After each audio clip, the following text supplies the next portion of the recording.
The IDF has only just begun its operations in Lebanon with the aim of pushing back Hezbollah and securing the north, and the international community is already pressuring Israel for defending itself. Here to speak with us is Brigadier General Yossi Kuperwasser from the Jerusalem Center for Public Affairs. Brigadier General Kuperwasser, so glad to have you with us as always. Can you tell us more about this limited ground operation in Lebanon? What are the IDF's goals with this operation? Well, the goal of the IDF is to, first of all, thank you for having me. Secondly, the goal of the IDF operation is to make sure that the conditions are ripe for the population of northern Israel to go back to their homes safely.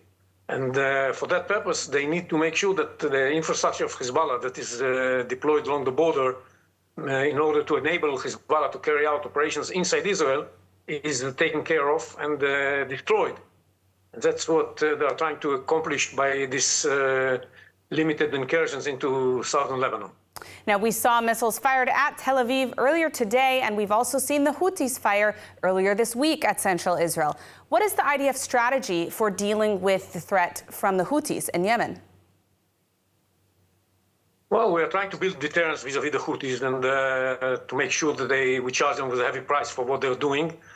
There was the first attack a couple of weeks ago on Hudaydah, and now a couple of days ago there was another attack in Hudaydah and in another port named Ras Isa.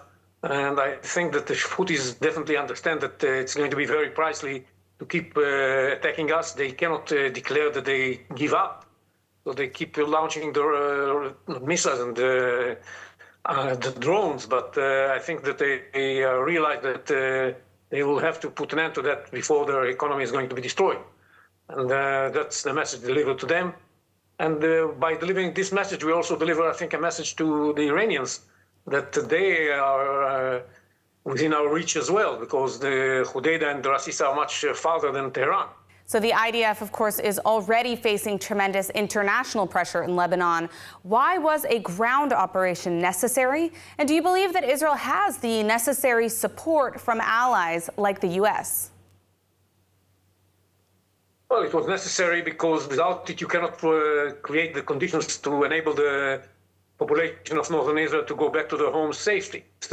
So that's why it's necessary. You cannot handle those infrastructure elements without being underground. If we're talking about tunnels and things like that, you cannot hit them from the air. You have to be underground in order to handle it. And yes, it is expected that we should have some international pressure because of what we're doing. But the fact of the matter is that the Americans have realized that this is necessary and gave Israel the green light for a limited attack, ground incursion, and that's enough for Israel for the time being. Finally, do you expect this fight to expand further? How likely is it that the regime in Iran will get involved directly?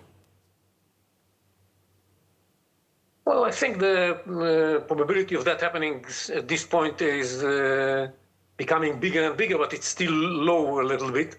And anyhow, we have to be prepared for this eventuality. We have to be ready to accept to deal with a situation where the Iranians are going to try and hit Israel directly from their territory. They did in April, and so it's not going to be totally new. And if they do, Israel has already said that it's going to be able to retaliate painfully for Iran, and I think this is taken into consideration in Iran, and we just have to wait and see. Well, let's hope that they heed the warnings of the IDF dealing with the Houthis and, of course, Hezbollah on that northern border. Brigadier General Yossi Kuperwasser, thank you for your time, as always. Thank you.